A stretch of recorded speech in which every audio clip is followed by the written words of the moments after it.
friends, and welcome to Poetry Time. Yeah, I was with the Tree Boy in Scotland. There was a lot of drinking and bonding. Usually my improv poetry is about experiences I've had. So I'm going to try to tell you poetry about something that was good and very validating and fun. And that poetry always goes over really well late at night in the dark, underground where people are drinking. Yeah, so...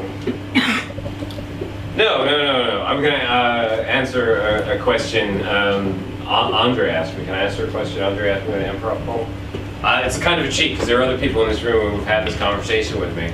And some of them actually were witnesses to the circumstances. So this is less an improv poem, but better a great story. And great stories should make great poems. You just have to change your voice a little bit and get the concept. Say stuff like this, move your hands. So why don't you date Jah? Because I put no effort into it at all, and I've met a great and amazing woman. So why put any effort into anything when rejection is somewhere behind some door? You gotta move along, Jah. We're all dating now, and you showing up at the house drinking to want to stay up all night playing video games and talk is not working with me getting laid. We have to get you a woman. We have to get you locked up and locked down somewhere on a Sunday. You're too free. I hear skateboarding is going on, and intellectual reading and self-expression. That's not healthy. What if you grow so whole that you don't need a need and you can't hang out with people that do? You're absolutely right. You're at, because I'm drunk and you have my phone. Yes, you're absolutely, I'll agree, because apparently I need to be in a relationship so that we can all be happy. But I'm happy with you guys right now, but you're leaving me to fall in love? Yeah, let's do this. Let's sign up to that thing called Tinder. I don't like this. I mean, I like the judgment. Yes, the women are pretty, but and apparently you don't have to talk to people. You just show up and you're like, hey, it's like, sure. I text you, we have a drink, we have sex now. But I don't want to do it, so I did it. I have you can find it somewhere on Tinder. I have a profile that says, hi, I'm Jah. I'm just an adventurer in life. And I'm a poet, because I thought poet would mean I'm weird and I'm sexy. Which I've had sex with women and they've said, you're weird and I'll do this again, so this is sexy. Okay. Clarifying. So, we were on Tinder, but then we got this phone from our friend and then we went to like our first actual I'm Not Working festival, but I was like poeting, which means a lot of drinking, and I go, yeah, I'm having a good time, and the phone went, and so I didn't have a Tinder account anymore because I didn't want a computer phone in the first place. That shit is like having a friend that's not your friend.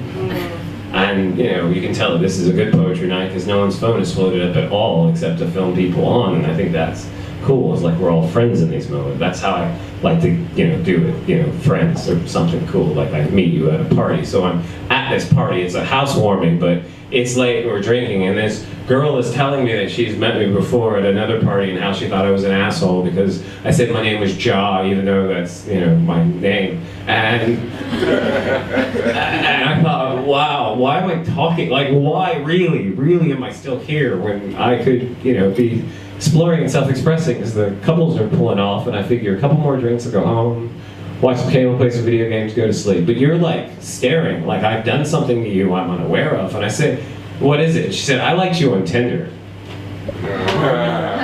Wait a minute, so you met me at a party and I'm an asshole, but then somewhere in the interim you saw a picture of me going, hi, I'm a poet. And now I'm a piece of me who's attractive, and here we are in real life, and you're boring me, which makes real life kind of dating seem even more ridiculous to me, because that's like 3 conversations we could have had. One where I realized that you were into me, and let you know that I wasn't sure that I was into you, but it's been a while and everyone is coupling off, and we're here in the real moment, and we're having conversations that are not that interesting, but I'm a bit drunk, and this is the most interesting thing. This is the most interesting thing. I never do this. This is the thing normal people do. I fucking sat there and waited. I knew it was going to happen, so I sat there and waited. I knew it was going to go down, so I listened, kind of. I knew what was the next thing to do. Don't talk, laugh.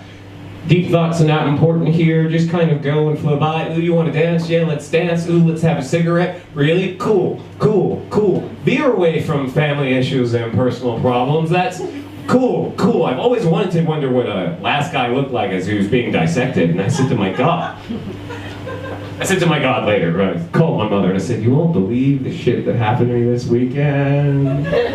Please tell me Dad is not in the room. We have to go speakers, hands free. It is nuts.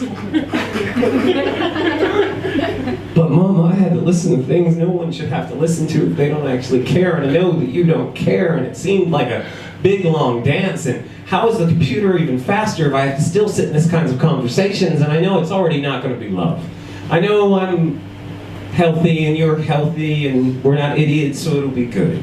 But it won't be great. It won't be earth-shadowing. It won't burn it down. I won't be thinking about you in the morning as I wander away. I won't sit in sheets or smell fingers or hands or be really, really quiet around my friends so they don't know how great and amazing.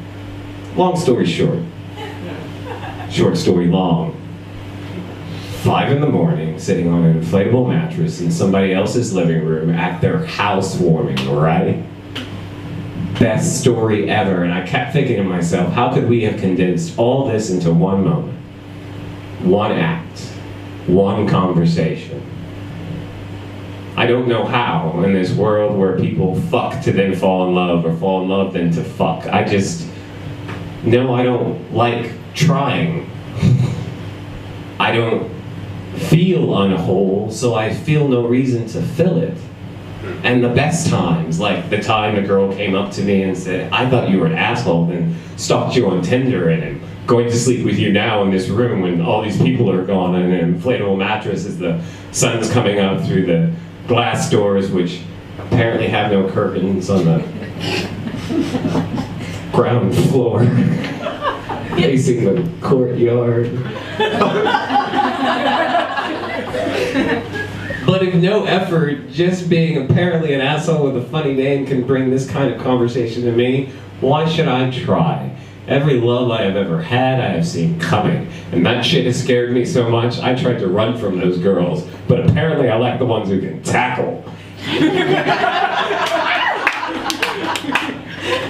And like the split up the driving, you know what I'm saying? Like split up the driving. A woman who can drive is a good time. It's a good time. But you can't find that programming it. You can't find that in shaping.